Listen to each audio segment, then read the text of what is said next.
Bonjour.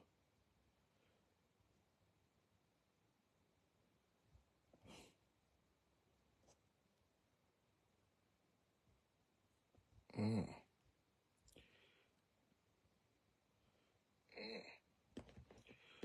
Mais écoutez.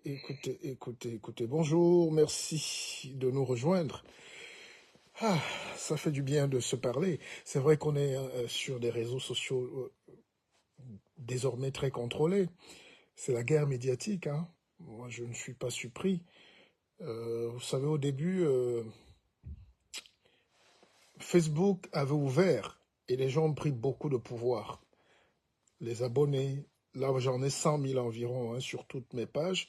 Sur cette page, on est plus de 25 000. Ce n'est pas rien. Et pour brider ça, pour faire gagner de l'argent à Meta, ils ont commencé à vouloir facturer chaque vue. Donc, et maintenant, quand les algorithmes identifient les thèmes que vous traitez, politique, émancipation, lutte, d'indépendance, tout ça, ils bloquent. Surtout en Afrique. Il faut danser. Ça, vous connaissez la formule, mais nous devons continuer d'être là, d'exister, de prendre la parole. Et je me réjouis d'autant plus que il ne faut pas céder, il ne faut pas payer. Il faut payer quand on est un commerçant. Mais à force de vouloir tuer les influenceurs, c'est-à-dire des gens qui prennent la parole sur Facebook, Facebook devient un objet privé. On réduit la puissance de ce média. Donc Zuckerberg, à force de vouloir créer de l'argent sur le dos des gens, doublement, est en train de détruire Facebook, Instagram et tout ça, parce que en réalité, dès que vous atteignez une certaine audience, il faut que vous payiez. Voilà. Et c'est pas possible. Déjà, on paye parce qu'on crée du contenu. On crée de la valeur intellectuelle qu'on vous donne. Et vous mettez vos publicités, vous les vendez. Et vous voulez encore, en plus de ça, qu'on paye encore pour que vous ouvrez des vues. Ah. Donc, si le peuple ne partage pas, si le peuple ne lutte pas pour sauvegarder les petites vues qu'on fait, ben, on disparaîtra comme d'habitude ou bien on va se résoudre à danser. Ben, allez, merci quand même d'être là. On a de très bons retours et puis ceux qui partagent, ceux qui distribuent, le rôle d'un producteur de la pensée, c'est de produire. Ce n'est pas de danser ou de faire le commerce des vues. Voilà. Alors, donc, le live de ce matin est très court, juste pour vous rappeler que vous venez sur Terre pour un but. On a dit aux Noirs qu'ils venaient sur Terre accompagner les autres, prier pour les autres, pleurer pour les autres, travailler pour les autres, faire l'amour même pour les autres, dormir pour les autres et mourir pour les autres. Mon discours, c'est que, bonjour à vous tous qui vous connectez, partagez si vous êtes là. Mon discours, c'est de vous rappeler que s'il y a un fils de Dieu sur terre, c'est vous, parce que vous êtes d'abord les premiers, et que vous devez vous affirmer, la vie n'est pas un jeu. Les combats, c'est tous les jours, hein. Les combats, c'est à tous les coins de la rue. Il faut se préparer à ça. Il faut se préparer à l'éventualité de la lutte. On n'a pas appris aux Africains à lutter. Dieu seul sait comment nous sommes martyrisés depuis des siècles. Je ne viens pas faire des lives, je ne fais jamais de lives de pleurs ni de victimisation, mais il faut rappeler que l'histoire a été très tragique. Hein. L'histoire est tragique pour les peuples noirs. Aujourd'hui, c'est même un crime d'en parler. Vous voyez, on arrive à vous faire croire que vous plaindre est un crime.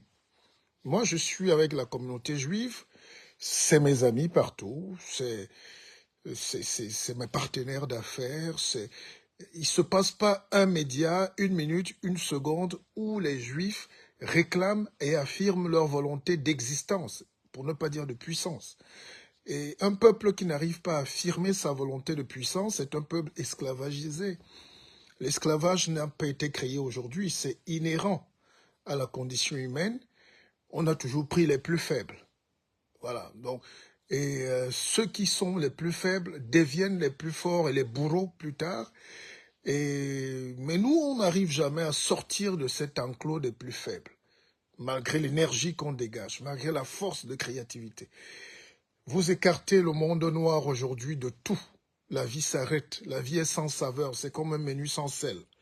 Vous avez vu la CAN la dernière fois en Côte d'Ivoire, la plus belle du monde. C'est l'événement le plus beau du monde. Au même moment, il y avait la Coupe asiatique, ça n'intéressait personne.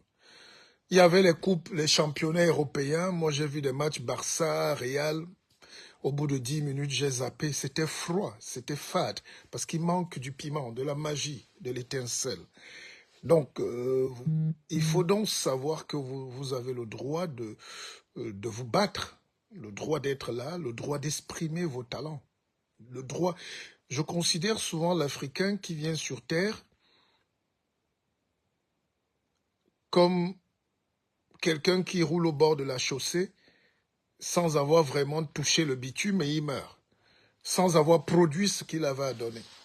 Nous n'enseignons pas, nous ne partageons pas, nous ne donnons pas, nous ne prenons pas les meilleurs. Nous ne prenons même pas le meilleur sur la vie. D'accord? Et c'est ça qui me pousse à vous dire non, il n'y a pas de barrière. Le racisme, c'est l'autre qui en souffre, c'est pas toi. Et si tu es fort, si tu sais que c'est toi qui as le talent, si tu sais que c'est toi le boss, pourquoi tu as peur de celui qui est frustré? Je ne vais pas revenir sur le cas de notre jeune sœur Ayana Kamura, mais bon, ne banalisons pas ça, c'est des signaux. C'est des signaux. Surtout en France. Ce qui est valable en France est valable en Afrique. Jeune fille belle, talentueuse, et on la prend pour représenter la France aux Jeux Olympiques et ça crée un tollé. Moi, ce qui m'intéresse, c'est quand même la force des dirigeants, la clairvoyance qu'ils ont proposé. Le président Macron a dit, on veut cette dame. Maintenant, le peuple doit réagir épidermiquement ou pas, c'est le problème. Voilà, c'est normal. Mais en Afrique, les dirigeants n'ont pas souvent cette capacité à aller chercher la question du dépassement de soi. Ouais, ici, c'est le président qui choisit. Et le peuple réactionnaire en bas peut décider ou se fâcher. Mais les dirigeants doivent donc oser prendre des mesures qui libèrent le peuple. C'est-à-dire que, trivialement, au Cameroun, vous prenez quelqu'un qui est né au Nigeria et qui veut venir chanter à l'ouverture de la CAN. Et les Camerounais vont, peut-être même les dirigeants vont chercher sa tribu, vont stigmatiser les... voilà, donc... je voulais donc dire à chaque Africain ce soir ou ce matin, ça dépend, que vraiment profitez du petit temps qu'on a sur Terre pour donner le meilleur de vous-même. Mais pas que sur le terrain de football, pas que dans le rap, le hip-hop, la musique, je sais pas, que sais-je, pas que dans la boxe, pas que dans... Montrez que vous êtes des gens assouvis. Avoir une mentalité de patron, avoir une mentalité de winner, d'excellence. L'excellence, c'est difficile. Vous savez, atteindre l'excellence et la perfection. Pourquoi nous sommes pauvres? Pourquoi nous sommes en Afrique pas pauvres, ou du moins en retard? C'est parce que nous n'arrivons pas à atteindre la perfection. On a les meilleurs dirigeants du monde. On a les terres les plus belles. On a le sous-sol le plus riche. On a la mer la plus poissonneuse. On a les femmes les plus belles. On a les jeunes les plus costauds. On a, mais on a tout ça, mais rien ne sort. Il y a quand même quelque chose qui ne va pas, non? Il y a des pays où il n'y a que le désert et on produit la neige. Alors, ne me dites pas qu'on est intelligent, mais dans le sac. On peut quand même faire montre de beaucoup plus de force mentale. Et moi, je dis toujours, les gens qui se moquent de la spiritualité africaine, ce n'est pas qu'on est réactionnaire face à eux, mais c'est que les Africains me font rire souvent.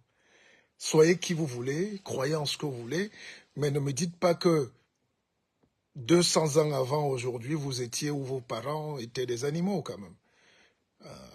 Je vois beaucoup d'Africains qui sont très complexés du fait qu'ils n'arrivent pas à assumer leur trait culturel. La spiritualité, c'est la culture. Je vous dis ça de manière apocryptique.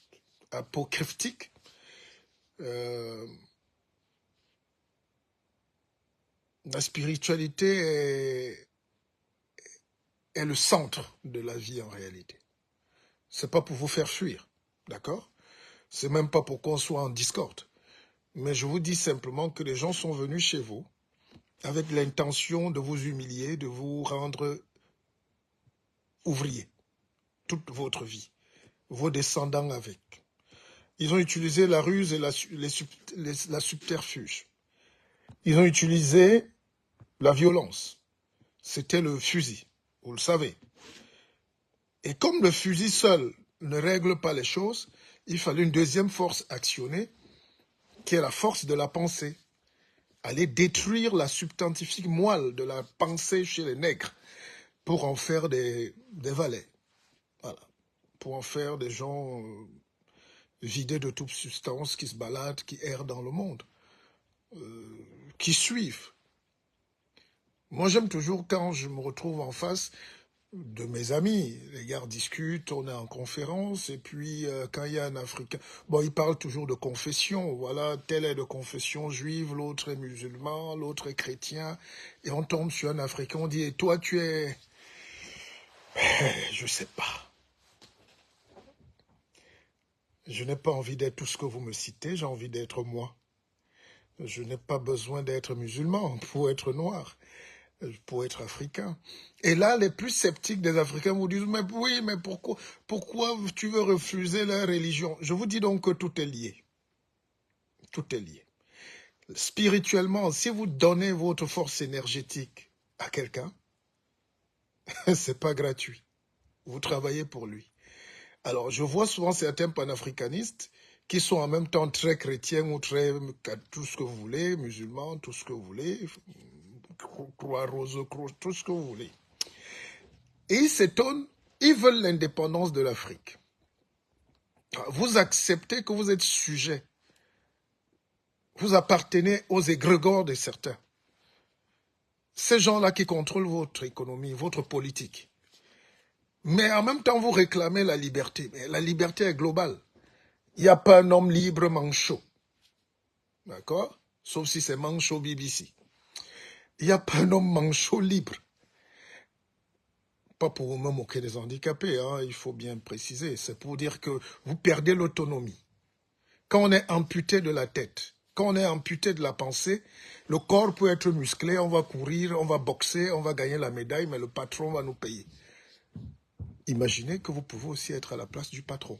Faire tourner le monde, faire tourner la planche à billets, gérer la géostratégie, gérer l'économie, former les écoles, venez étudier chez nous. Et là, l'Afrique a perdu. Pourtant, c'est nous qui donnons le savoir au monde. Là, je suis en train d'aller au Salon du Livre, là, à Paris, là. Et c'est dans le 6e arrondissement. Et j'allais dire un truc qui peut peut-être choquer, mais j'ai édité un livre au Cameroun par mon éditrice, là, jeune dame. Vous allez être surpris que l'éditrice est venue à Paris assister au salon africain du livre sans l'auteur qui est là. Et c'est les gens qui m'appellent, quoi. Bon, ça c'était entre parenthèses. Donc, mais vous voyez l'imposture quand même chez nous. Vous voyez comment les gens peuvent se comporter. Il n'y a pas de salon sans écrivain. Voilà. Donc, quand tu donnes les droits à quelqu'un pour donner la visibilité, la personne prend la visibilité au lieu de donner la visibilité au créateur. Bon, ça, c'était ce que je voulais dire.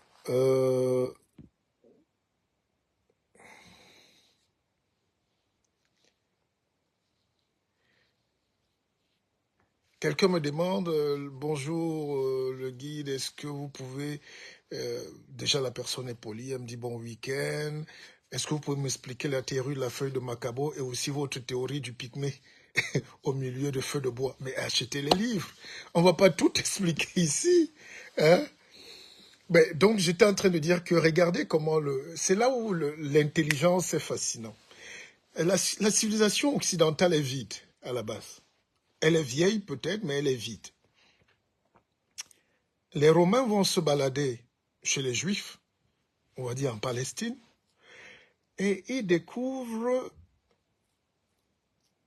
une force, dont les Juifs, qui ont été en esclavage chez vous, en Égypte, 200 ans, 250, donc un quart de millénaire.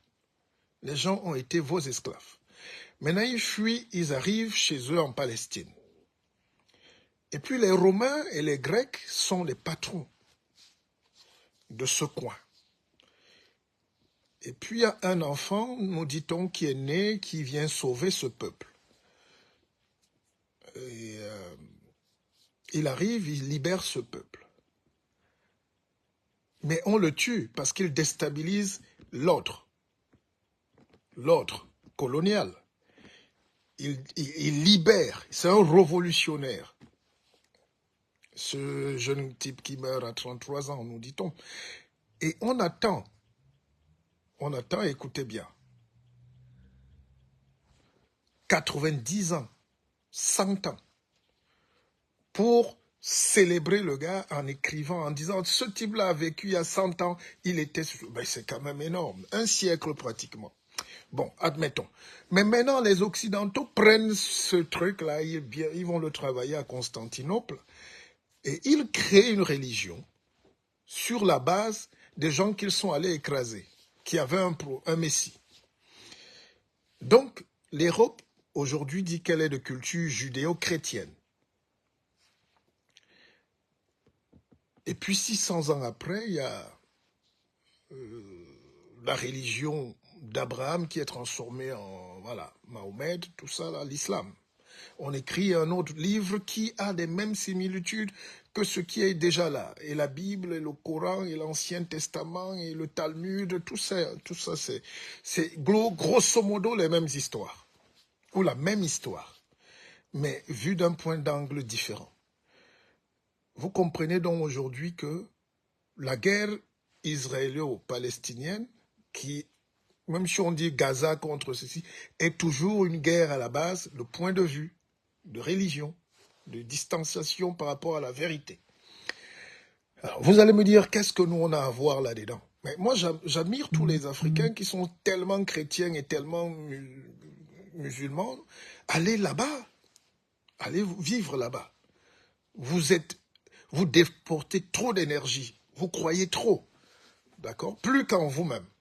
Le tout, c'est pas de croire, c'est que vous vous dépossédez de votre volonté d'exister par vous-même pour lire les histoires des autres, comme je viens de vous faire là maintenant.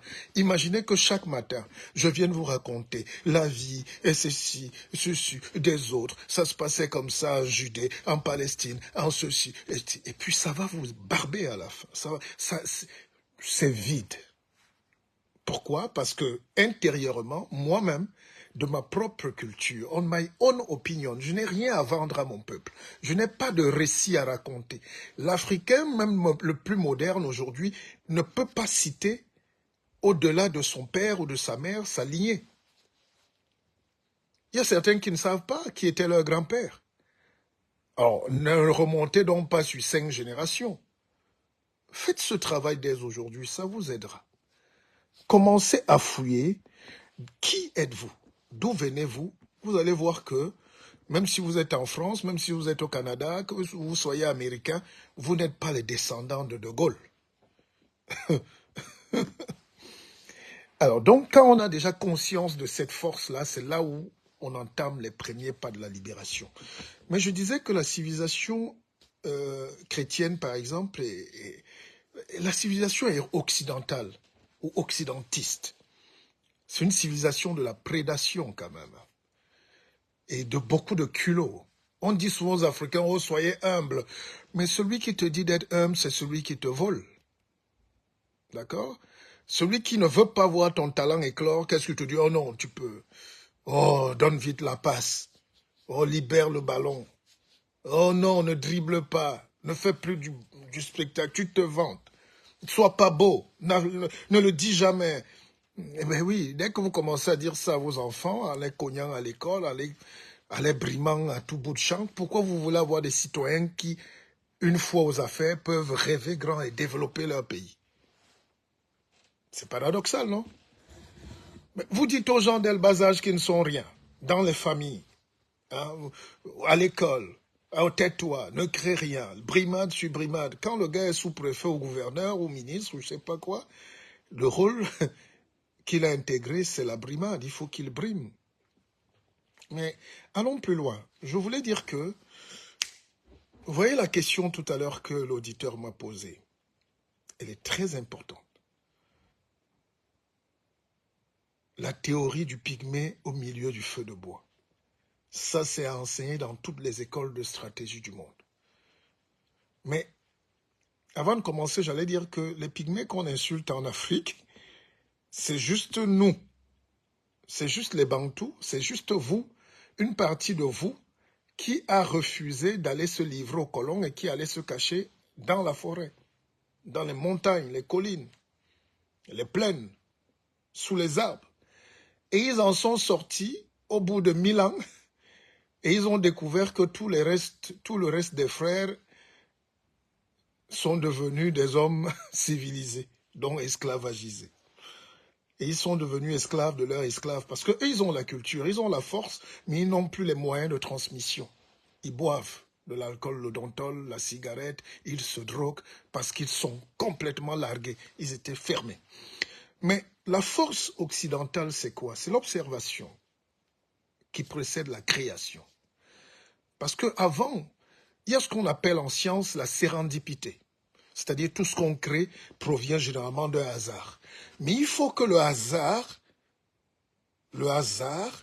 rencontre la conscience et le temps pour qu'il y ait une invention.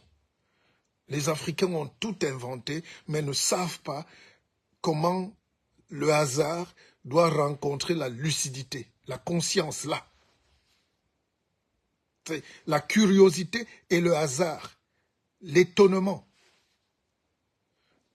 Dans tous les domaines, je suis en train de préparer un prochain livre qui sera une encyclopédie. Ne me prenez pas pour ce que je ne suis pas. Je ne suis pas un savant. Mais je suis un homme de mon temps. Je suis un Africain et de la ville et de la nuit et du monde. Donc je maîtrise les 3 éléments socio-temporels de la mystique et la cosmogonie. D'accord? Si vous me retrouvez dans d'autres circonstances en pagne, parce que d'autres vont dire, mais tu dis ça, tu es à Paris, mais tu es dans un costard à 3 pièces. À Paris, je dois être évidemment parisien. Mais une fois au village, ou dans mes... vous ne pouvez plus me reconnaître. N'est-ce pas? C'est ça, un homme. C'est ça. L'homme n'est pas une matière quantifiable. L'homme est du liquide en même temps, du fluide, de l'air, de l'âme, de l'esprit. Bon, revenons.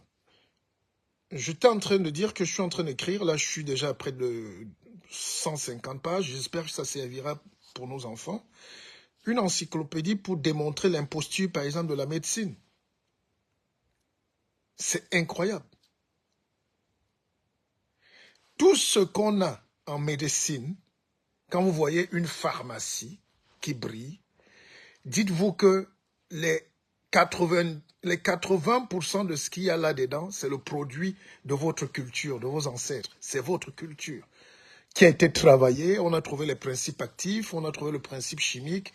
C'est pour ça qu'en Afrique, on devrait d'abord commencer à élaborer une pensée chimique, physique, donc scientifique.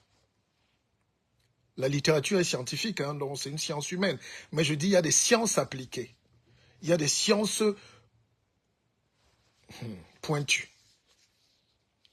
D'accord? On reste, par exemple, juste en médecine. Aujourd'hui, quand vous allez dans n'importe quelle pharmacie, vous voulez une pâte dentifrice, on vous dit la pâte dentifrice la plus chère, c'est la pâte dentifrice au charbon. Je m'arrête là, n'est-ce pas? Allez donc au village, vous voyez que nos grands-mères à 90 ans ont leurs dents blanches. Parce qu'on se lève le matin, on prend un bout de charbon au bois, là, et puis... N'est-ce pas? Mais la différence, c'est que nous, on va envoyer nos enfants au Canada étudier la médecine pour aller étudier que le charbon a un principe actif contre les bactéries. L'enfant va passer 12 ans au Canada à étudier que le charbon. Et il va rentrer avec ce que les Occidentaux sont venus prendre et pour aller enseigner. Combien de gens j'ai soigné de prostate ici? Vous savez que dans nos villages, il n'y a pas de prostate, ou très peu. Vous ne pouvez pas voir un homme africain viril, fort, avec la prostate, s'il est conscient. Mais je ne peux pas faire un live de santé ici, on donne juste des pistes comme ça. Je suis en train de travailler scientifiquement là-dessus. Parce que vous prenez juste... Il y a une substance chimique, de l'amidon. C'est la mibine, hein, un truc comme ça. Je ne suis pas médecin. Je suis docteur, je ne suis pas médecin. Donc vous prenez le manioc, vous le mettez au feu, vous le mangez. Ce principe actif-là soigne la prostate. Demandez à n'importe quel expert. Et ils le savent. J'ai une personne qui partage ma vie et qui est dans le milieu de la santé, experte des questions de santé. Et elle me révélait l'autre jour que c'est curieux. Elle a des patients qui souffrent de prostate et les remèdes qui viennent, quand elle les ouvre, toute la salle sent on dit le safoutier, les prunes, non? Elle ne comprend pas. Chaque fois, elle essaye de comprendre. Attention, hein, c'est une experte de très haut vol. Mais c'est là où je lui raconte, alors que, écoute, tu ne sais pas que les prunes soignent la prostate depuis des générations. Les prunes qu'il y a dans toutes les cases au village. Les prunes que chaque Africain mange. Et avec le manioc. Donc vous avez là déjà... C'est pour ça que les Occidentaux, moi quand je vais chez mon médecin, il me dit, mais monsieur, vous avez une très bonne prostate. Est-ce qu'on ne peut pas développer l'Afrique avec des choses simples? Pas les charlatans qui viennent sur les réseaux vous raconter les miracles et tout. Hein? La vie est déjà un miracle. Non, il faut les laisser tranquilles. Mais je dis, il faut associer à nos connaissances un raisonnement scientifique qui mène à la déduction du résultat. C'est pour ça que j'ai écrit ce livre magnifique qui s'appelle « Industrialisez-vous et taisez-vous ». Ah non, je ne sais pas s'il est là. Hein? Ne soyez pas épidermique. Mais voilà la bête. Si vous ne vous industrialisez pas, taisez-vous. Hein? Vous allez vous réfugier dans des choses inutiles comme c'était mieux avant. Hein? C'est-à-dire des gens qui conduisent un véhicule en regardant le rétroviseur, au lieu de se focaliser sur le pare-brise. Parce que la vie, c'est ça. On regarde devant. De temps en temps, on jette un coup d'œil pour contrôler, comme Cédric Doumbé dit, les angles morts. Mais les angles morts, c'est pas la vie. La vie, c'est devant. Et aujourd'hui, les gens ont leur but politique ou la médiocrité ambiante. Les gens te disent c'était mieux avant. Mais non, c'était pas mieux avant. Vous êtes ignorants. Avant, il y avait un pays qui essayait de naître dans un contexte géopolitique extrêmement violent, où le colon était encore plus présent et le colon a déposé toutes ces structures que vous citez comme référence qui ne vous appartenaient pas et qui ne vous appartiennent pas. La vraie question, si vous voulez qu'on construise un pays moderne, comme le Cameroun ou la Côte d'Ivoire, demandez-vous qu'est-ce qu'il y aura demain. D'accord? Le plan, par exemple, du métro d'Abidjan. J'ai les plans là. Abidjan a les plans de métro depuis 1985. Le Cameroun aussi. Yaoundé a les mêmes plans. Donc en 1985, effectivement, on avait le même projet de développement du métro, du tramway même, pour ceux qui s'en rappellent. Mais qu'est-ce qui se passe? C'est que l'Africain n'a pas travaillé suffisamment pour acquérir les connaissances. Bon, on va dire les THC, les très hautes compétences. Il faut qu'on ait accès aux très hautes compétences. C'est-à-dire avoir la capacité, quand les Français nous amènent une usine comme à l'UQAM, au lieu de jouer les panafricanistes pour chasser la modernité, pour chasser celui qui connaît, pour chasser le blanc, dites-vous plutôt que, et si on essayait de faire mieux que le blanc, en recopiant tout le savoir qu'il nous apporte, et on mélange avec l'esprit, l'écorce que je vous ai donné tout à l'heure. Vous ne voyez pas qu'on serait déjà développé si on avait maîtrisé la pensée industrielle, la magie qu'il y a dans l'industrie? Mais parce que quand l'autre se lève, il part avec ses usines. Vous restez dire c'était mieux avant parce que ce n'était pas pour vous. Mais si on vous laisse vous-même, à quel moment vous avez, même l'école qu'on fait aujourd'hui, l'école. Là, je suis en train d'aller au salon. Ceux qui veulent me voir me retrouvent au salon du livre de Paris. Là, je donne une conférence tout à l'heure à 15 h.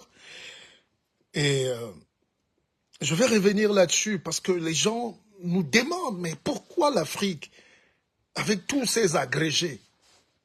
Mais oui, parce qu'ils sont archaïques déjà. Les gens ont fait des thèses en linguistique, en sémiologie bantou, et ils sont rentrés diriger des ministères. Quelle est l'incidence d'un gars qui a soutenu en 1980 ou 1976 en sémiologie bantou? Quel est son background actualisé et actualisant pour gérer le monde où Poutine gagne les élections sans même se présenter? Dans un monde où Poutine pousse les pions pour qu'on aille vers la 3e guerre mondiale, on y est là. Qu'est-ce que quelqu'un qui est venu réciter la stylistique va comprendre dans un monde où les enjeux, même le droit n'a même plus la parole? C'est le droit de la force, c'est le droit de la ruse, c'est le droit de la haute technicité, à haute intensité. Si tu ne sais pas bombarder, comme disait Jimmy Billon, ou tu bombardes, ou tu descends. Voilà l'Afrique là aujourd'hui.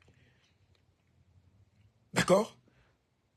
Ou tu bombardes, ou tu descends. Le monde qui va là maintenant, c'est le monde de la THC, les très hautes compétences. Il ne faut même pas seulement avoir la compétence. Il faut qu'elle soit la très haute compétence. Bon, quand vous regardez dans l'Afrique, vous-même, vous êtes connecté, vous regardez vous-même ce que vous avez étudié, ce que vous savez par rapport au monde d'aujourd'hui. Est-ce que vous croyez que vous avez même la compétence de la compétence? Et Amouleti, le monde donc qui nous attend, c'est un monde où la guerre est là. J'ai voyagé l'autre jour avec un jeune militaire français, un lieutenant-colonel qui était en train d'aller commander déjà les troupes pour aller en Ukraine. Un pays se prépare à la guerre parce que le monde n'est fait que de ça. Mais l'Africain, lui, c'est l'esclave qui va faire la guerre pour les autres. En 14, on a fait la guerre pour les autres. En 35, on a fait la guerre pour les autres. En 40, en 45, tout ce que vous voulez. Aujourd'hui encore, même si la guerre éclate là, on est obligé de se cacher, soit de ce camp, soit de là. Hein? Pour mon frère qui est à Souhait là-bas, Radio, le patron là-bas, c'est soit là-bas, soit là-bas. Hein? Donc, c'est terrible ce qui arrive à l'Afrique, la défaite collective de la pensée. Alors, ce qui est important, c'est que le monde est en train de se redessiner. Et vous voyez bien que, même si moi je ne crois pas à un affrontement direct, parce qu'il y a ce qu'on appelle l'équilibre de la terreur, quand on a l'arme nucléaire, on ne joue pas avec.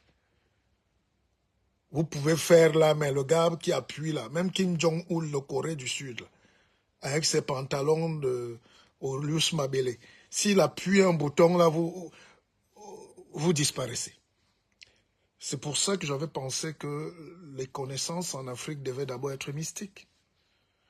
La magie, c'est la science. La mystique, c'est la haute magie, donc c'est la haute science. Les Africains voyagent depuis dans la nuit, depuis la nuit des temps. Vos parents allaient danser à New York, hein? D'accord? Je me rappelle toujours de cette dame, de cette vieille dame qui était elle était dans un village, Bassa, hein, vers Boumiébel. Ce village s'appelle Matombe. Et le père Hebga, qui est le grand docteur, le père Hebga qui est décédé, était là, il a vécu cette scène. C'est que quand les Français faisaient la route Lac-Selour, Douala-Yaoundé, au niveau de Boumiébel, parce qu'on devait dériver par Matombe d'ailleurs, et on voulait casser la petite maison de cette vieille dame, et elle s'opposait fermement. C'était l'une des dernières cases même qu'on... Et une vieille maman qui avait 90 ans, et même plus. Quand elle causait avec les gens le matin, elle leur disait « Non, moi, vous ne pouvez pas me toucher parce que moi, j'étais à danser, j'étais à New York cette nuit, ou j'étais à Paris, voilà, je suis fatigué, laissez-moi dormir. » On voit une grand-mère qui dit qu'elle est fatiguée, elle était à Paris. Et ce qui est curieux, c'est qu'elle n'était jamais sortie de son village, mais elle racontait toutes les villes qu'elle a traversées. Elle racontait tout ce qu'il y a à New York. Elle dessinait tout, elle parlait de Paris avec précision, elle donnait la rue, l'ambiance, où elle était dansée, où elle a passé la nuit. Donc, ça c'est autre chose, on ne peut pas développer ici, mais c'est là où on va basculer maintenant dans ce qu'on va appeler la chimie quantique. Et c'est aujourd'hui que les Européens, les Occidentaux, ou le monde éclairé, si vous voulez, découvrent ce qu'on appelle la physique quantique. Or, les Africains ont dit ça depuis des millénaires. C'est pour ça qu'en France, je peux me considérer comme un professeur de rang magistral. Parce que quand on ouvre ces chapitres-là, eux tous, ils prennent les notes, ils écrivent. Parce qu'ils n'ont pas ce vécu. L'éducation occidentale est livresque. Il faut qu'ils entrent là, ils étudient ce que leurs parents ont copié. Quand je dis copier, donc prendre chez nous pour écrire. D'accord? Comme je le dis dans le livre, faisons donc de notre temps de cerveau disponible un outil de grandeur. Ne faisons pas de la diversion, de la délation, du bavardage compulsif. D'accord? Alors, ce que je dis, écoutez-moi bien. Qui ne connaît pas en Afrique qu'on peut être ici, à Paris, et aller dans son champ à Elokbatindi? Qui ne connaît pas qu'on peut être là et on va danser à Fombele par Bafang? Qui ne connaît pas qu'on peut parler à son grand-père quand on est en difficulté ou à ses ancêtres? C'est ça, la physique quantique. Et techniquement, les Occidentaux ne bavardent pas en l'air, ils écrivent, ils travaillent, ils développent une science sur ce que vous êtes. Et puis, il y a ce qu'on appelle donc en chimie quantique ou en physique quantique l'expérience du chat de Schrödinger. Et là, je vous dis, quand on commence à bousculer ces choses, on retombe sur le fait qu'évidemment, Dieu est le plus grand. Mais Dieu n'a pas besoin d'envoyer quelqu'un te vendre comme un esclave et que tu commences à croire à son église, alors qu'il t'a vendu. Il veut t'utiliser comme esclave. Alors, ce que je voulais dire, et là je vais partir, c'est que nous savons depuis que l'homme est un fluide. L'homme, le corps humain, c'est 85% à 70% d'eau. Le reste là, les 20% là, les 19% c'est la masse, chair.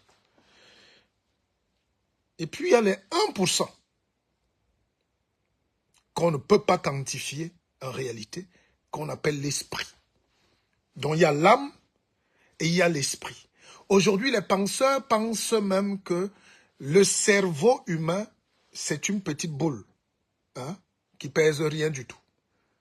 Cette petite boule-là n'est qu'un récepteur de la conscience générale humaine. C'est pour ça que quand tu veux commander quelque chose au monde, quand tu veux demander quelque chose à Dieu, tu l'envoies, c'est pas dans ton cerveau. Tu envoies un signal qui va aller toucher, comme c'est des fréquences en réalité. On ne va pas expliquer tout ici. Des fréquences magnétiques. Mais il y a donc des fréquences quantiques. Alors, donc, nous on dit que quelqu'un peut être à Garoua et il est en même temps à Batouri. Les gens disent, dis donc, les Africains, et ils racontent. Mais aujourd'hui, la chimie quantique nous montre. Avec la technologie, les trains à sustentation, les avions, tout ce que vous voulez. Ici, par exemple, en France, le TGV, c'est dans les 300 km/h. N'est-ce pas? Donc, je fais 350 km. Ça va même à 400 déjà au Japon, hein? Même à 600 aux États-Unis. On est en train d'aller loin, là, à 1200 km. Alors, si j'ai un train qui fait déjà 1200 km/h, vous qui êtes des savants, là, donc Douala, Yaoundé, je peux le faire en combien de temps? On est en train de développer les trains qui vont à 1500 km/h. On n'est pas dans un cours mathématique, on ne jugeait pas à la maison. Si je fais une distance de 140, si je fais 140 km, donc, je fais combien? Réfléchissez à la maison. Donc, vous voyez donc qu'aujourd'hui, parfois, tu prends le TGV, tu fais une distance. Enfin, tu parles avec quelqu'un au téléphone, tu dis j'arrive à Londres. En 1 heure, tu es là. Parfois, tu dis à quelqu'un, je suis à Bruxelles, les gars. Gars, on se voit tout de suite à Bruxelles, on se voit dans... Et tu es là à Bruxelles à 30 minutes. Donc, pendant que tu parles, tu es déjà là. Nous sommes dans quoi? La mystique quantique. Dont l'homme, ce que nos ancêtres savaient peut-être sans l'exprimer, voilà ce qu'on vit aujourd'hui. On peut donc aller encore plus loin. Donc, c'était juste pour vous dire que, bon, ça c'est dans le cadre des coachings, des enseignements personnalisés. On ne peut pas tout dire là, et de manière... mais il faut que les gens comprennent comment le monde marche. Donc, j'étais en train de vous dire que nous avons une chance extraordinaire de nous battre, de travailler, de construire des pays qui sont pour moi neufs. Beaucoup se sont demandé pourquoi je n'étais pas véhément, pourquoi je ne tirais pas sur l'État, le gouvernement, je ne suis pas opposant. Quand on atteint notre dimension spirituelle, on ne peut plus être opposant. Parce que nos pays n'existent même pas. On est obligé d'aimer nos pays, de nous battre pour les sauver, les relever, essayer d'aider. Tout ce qui me vient maintenant du Cameroun, il y a de la pitié et il faut qu'on aide nos enfants là-bas à avoir un avenir meilleur. En venant arracher ce qu'on nous a arraché pour aller distribuer, pour donner le savoir. Est-ce que vous imaginez, est-ce que c'est imaginable de dire aujourd'hui qu'un pays africain peut être indépendant ou est indépendant? Ayez pitié de nos pays. Les budgets déjà d'un pays, les pays ont des budgets de 1000 milliards de CFA, 3000 milliards, 4000 milliards, 5000 milliards. C'est même pas, comme je le dis, le prix d'un bateau. Le prix d'un bateau. Dans un seul pays qui a 50 millions d'habitants, ne peut pas acheter un bateau neuf.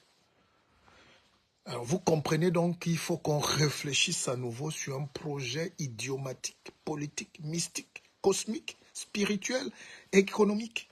Tout ça est lié. Tu es indépendant spirituellement, tu es indépendant financièrement. C'est pour ça que ceux qui vous font les coachings disent tout liberté financière. Après, ils vous amènent chez le pasteur. C'est l'escroquerie. Quand on atteint la liberté financière, qui est en 3e position, c'est parce qu'on a eu la liberté spirituelle. On a la liberté politique, donc le libre arbitre, le faire penser, la boutique de la pensée. Et puis maintenant, on a le marché économique qui va réguler notre devoir de penser. D'accord? Et la spiritualité, c'est la base. Quand vous voyez les Chinois arriver à New York, ils créent d'abord le quartier chinois. Ils ne vont pas demander la misère, le monde. Ils deviennent des opérateurs économiques parce qu'il y a une pensée politique derrière. La pensée politique du Chinois partout dans le monde, c'est qu'il doit montrer que le Chinois n'est pas un court aux yeux bridés, c'est un homme fort et que la Chine est un grand peuple. D'accord? La pensée spirituelle est déjà là. C'est que eux, ils sont les numéros 1. Il n'y a rien au-dessus du Chinois. C'est ça la spiritualité. Pourquoi les Arabes et les Juifs se battent et les chrétiens? Parce qu'ils ne peuvent pas s'entendre. L'autre dit qu'ils sont cousins, mais l'autre dit c'est moi le plus fort, l'autre dit c'est moi. C'est comme ça. C'est ça la spiritualité. C'est-à-dire personne ne te touche la tête. Aucun type ne peut te mettre, comme le pape met souvent le truc, les beignets là dans la bouche d'un chef d'État. D'accord? Un peuple libre ne peut pas accepter ça. C'est pas un jeu. Hein? Donc quand tu es libre économiquement, socialement, tu commences donc à développer les immeubles, l'école, le savoir, la culture, et tes enfants commencent à rayonner à travers le monde. Nous, nos enfants africains sont partout dans le monde, mais même s'ils ont les plus grands diplômes, ils ne peuvent pas rayonner parce qu'ils ne peuvent pas créer. Ils ne peuvent pas avoir ce pouvoir économique parce qu'ils n'ont pas la volonté politique qui est dictée même parfois par leur pays. Les Pakistanais que vous voyez là, qui ont racheté tous les magasins des Africains à Paris et partout, en Belgique, c'est une volonté politique. On les envoie comme en guerre. Aller chercher. Mais nous, on arrive ici, on est plutôt opposants. Et on commence à donner tous nos secrets aux gens qui nous ont mis en esclavage et qui contrôlent nos pays. C'est à l'époque, quand je voyais des jeunes dire qu'ils marchent au Trocadéro pour dénoncer le Cameroun est une dictature, tout ça, tout ça. Le Cameroun est mal géré, le Cameroun est pauvre, grâce à, là ils ne parlaient plus. Et ils vont se plaindre chez le voleur de la télé, quoi. Bon, bref, c'est plus compliqué, hein. Hein? Voilà. C'est plus compliqué. Et vous savez, les profits comme nous, les gens nous cachent. Et les gens, même dans notre communauté, nos plus grands adversaires, c'est... Voilà. C'est comme si on a un frein à l'épanouissement, alors que tu viens sauver parfois ta famille, ton pays, ton village, tu apportes la lumière. Acceptez déjà la lumière, hein, si vous ne voulez plus être esclave. Acceptez déjà d'avoir une ouverture d'esprit. Acceptez déjà d'aller prendre aussi la connaissance chez les autres. J'ai vu des Camerounais arriver à Abidjan, ils étaient étonnés comme des pygmées sortis de la forêt de Ndjorlumbe. Abidjan qui n'est rien. Enfin, c'est beau. Mais ils ont oublié que le Camerounais, par exemple, est réfractaire à l'étranger. On se comprend. Je salue tous mes ancêtres qui ont fait la guerre.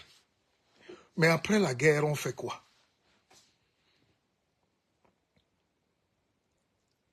Est-ce que Oumyobé savait que son fils allait vivre à Paris? Donc, il faut évoluer dans la pensée.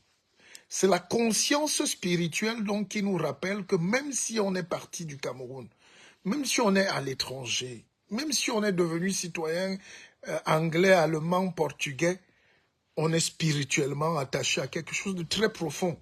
Le tronc d'arbre derrière la maison, où il y a le crâne de ceux qui sont morts pour nous. Et dès que vous avez cette conscience spirituelle, ça crée donc la conscience politique. Qu'est-ce qu'on fait pour attacher le spirituel et l'économie? C'est la politique. Et là, on entre en politique, pas comme je vois des gens aujourd'hui pour s'acheter des vestes que nous nous portons depuis 35 ans. euh, c'est là où on commence à faire un projet politique de société. On dit au peuple, voici ce qu'on a pour vous libérer. Et je crois que seule la diaspora même peut sauver l'Afrique. On est d'accord? Donc battons-nous pour que la diaspora aide vraiment l'Afrique. Et la diaspora africaine, comme je l'expliquais pour les Chinois ici, ou Pakistanais, ou Indiens, c'est une diaspora qui est faible parce qu'affamée. C'est une diaspora qui va avoir 4 doctorats en ingénierie en Allemagne, mais ils ne servent à rien. Bon, ils peuvent être employés quand on veut. Ça y est, ils dépendent, ils sont tellement fragiles qu'il faut encore que la mairie décide de leur donner un petit poste. Même s'ils ont un bon poste, je ne néglige pas. Je ne vise pas humainement les gens à titre personnel, mais je dis, ils ne peuvent pas développer une structure d'autonomisation de l'intelligence. Ils vont travailler chez BMW. Moi, j'ai mon propre cousin qui a fait 35 ans en Allemagne et aujourd'hui, il fait son champ de piment à Momgar. Et il est très connu, hein. Il vient vendre son piment à Yaoundé, le vrai piment. Pourtant, il était ingénieur chez Bao Ag, quoi, BMW, je pense. Et voilà, c'est l'exemple type. C'est-à-dire, ce n'est pas qu'il est extrêmement intelligent, mais dans un environnement où il parle des choses que les gens ne comprennent pas, il est comme le fou du village. On se moque de lui parce qu'il n'a pas ramené l'immeuble. Il a ramené la tête, mais les gens n'ont pas besoin de sa tête. Et lui aussi ne peut rien faire de visser les boulons qu'il faisait en Allemagne. Il ne peut pas créer une voiture là où il est. Parce qu'il n'y a pas une politique. D'accord? Il n'y a pas la spiritualité qui accompagne la politique. Pour qu'il se sente à l'aise, comme les scientifiques disent, dans les conditions normales de pression et de température. C'est pour ça que oui, pour qu'il y ait une réaction chimique, scientifique, il faut qu'il y ait ce qu'on appelle les CNPT. D'accord? C'est pour ça que vous voyez, les Africains sont partis de l'Égypte. Tout le monde était en Égypte. Mais bizarrement, quand ils arrivent au Cameroun, au Gabon, au Congo et tout, ils deviennent des ennemis. Mais vous êtes tous partis de l'Égypte. Des raccourcis, hein? La bêtise. Hein? Mais en Égypte, vous avez fait les pyramides en Égypte. Mais maintenant, vous arrivez à Sagbeyeme, vous faites les huttes penchées. Vous arrivez à Banjoun, vous imitez les toits des Égyptiens, mais penchés. Ça veut dire qu'il y a un truc qui s'est cassé. Il y a la mystique quantique. Donc vous n'êtes pas parti avec votre savoir. Comment tu sais fabriquer la maison? On t'envoie maintenant, tu arrives dans un pays, chez toi, même, tu oublies comment tu fabriquais la maison. Voilà l'histoire de mon cousin que je vous racontais donc tout à l'heure. En Allemagne, il fabriquait la voiture. Enfin, il était là-bas aussi, où il portait les boulons, où il faisait quoi. Mais c'est un ingénieur. Mais il arrive chez lui, il est obligé de griller les arachides. C'est ça, le manque de spiritualité. Bon, écoutez, on va arrêter là pour aujourd'hui. Ceux qui veulent mes livres, même si vous dites que ça ne sert à rien,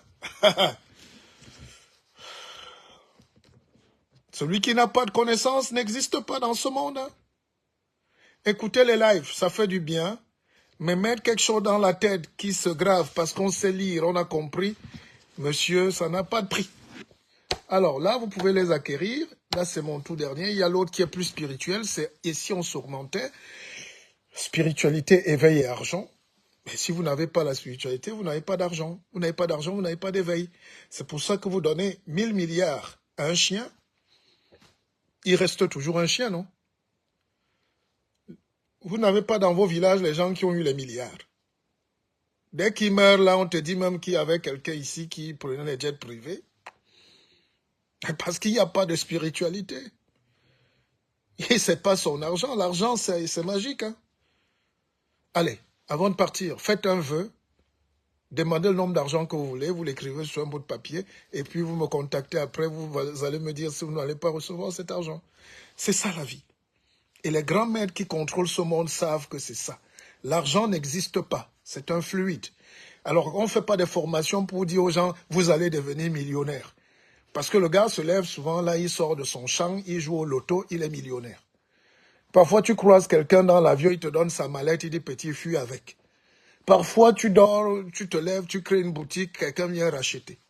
Parfois, tu danses en route, on dit c'est le meilleur danseur du monde. Parfois, tu joues un morceau, tu l'envoies sur Facebook. Et donc, le monde aujourd'hui nous amène vers d'autres réflexions. D'accord? Le monde est plus mystique que ça, est plus spirituel.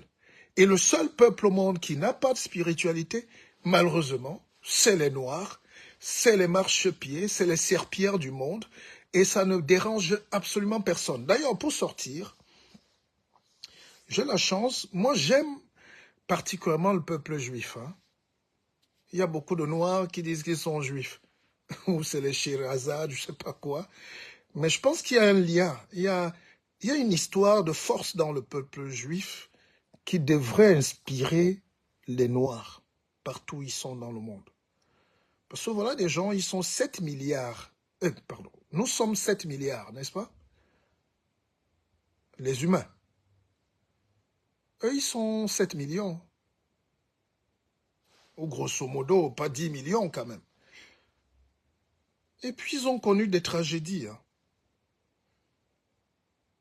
Ils vivent des choses. Hein. Mais ils ont développé une force. Une force de... Vous voyez la force de frappe à Gaza aujourd'hui. Je ne me permettrai pas de juger. Parce qu'on ne peut pas déterminer à quel moment l'autre doit cesser de te taper quand tu as provoqué. N'est-ce pas? Bon, mais ce qui est là, c'est regarder la force de ces gens qui se disent, si on ne lutte pas avec notre dernière énergie, on va nous écraser. On est encerclé de partout. On n'a pas d'espoir. Et par le passé, on n'a pas été vigilant. Ça nous a conduit à la Shoah et tout. Donc ne permettez jamais à personne de vous écraser. Et donc je suivais un débat sur France 5. Et là, je compte saisir les autorités de France Télévisions et tout. Il y a une belle émission qui s'appelle La Grande Librairie. Et là, on reçoit une écrivaine juive et une écrivaine arabe. L'écrivaine arabe dit un truc terrible. Parce que nos frères, les Arabes sont très hypocrites, vous le savez ça. Vous voyez que l'Égypte ferme la frontière avec ses frères palestiniens et les gars meurent à Gaza. Il n'y a aucun pays arabe, la Jordanie, et tous ils fuient quoi. Donc, et on vous dit qu'ils sont solidaires. Alors donc, la dame arabe là, elle s'appelle Dominique Edé, quelque chose comme ça. Elle dit, parce qu'elle était en train de parler de racisme, à un moment elle dit, le racisme envers les Juifs n'est pas pareil que le racisme envers les Noirs. Parce que les Noirs, eux, ils sont comme ils sont. Ils sont déjà comme ça. Alors que les Juifs, les Juifs, c'est un racisme d'envie. Vous voyez comment on peut dire des énormités en France en 2024. Donc vous faites de racisme, on peut écraser les autres parce que eux, ils sont nés inférieurs. Ils doivent être comme ça. Ils doivent subir, c'est normal. Mais pourquoi quand vous allez faire ça chez les Juifs vous frappent, ça vous énerve? Parce que eux, ils disent, on ne se laisse pas faire. Vous n'allez pas nous faire un racisme 2 fois. Vous n'allez pas nous écraser 2 fois. Jamais. Et c'est pour ça que je vais chuter par là, mes chers frères et sœurs. En bon anglais, on dit « Never turn back to the shark ». Ne tournez jamais le dos au requin. Les Juifs l'ont bien compris. Les Africains n'existent donc pas.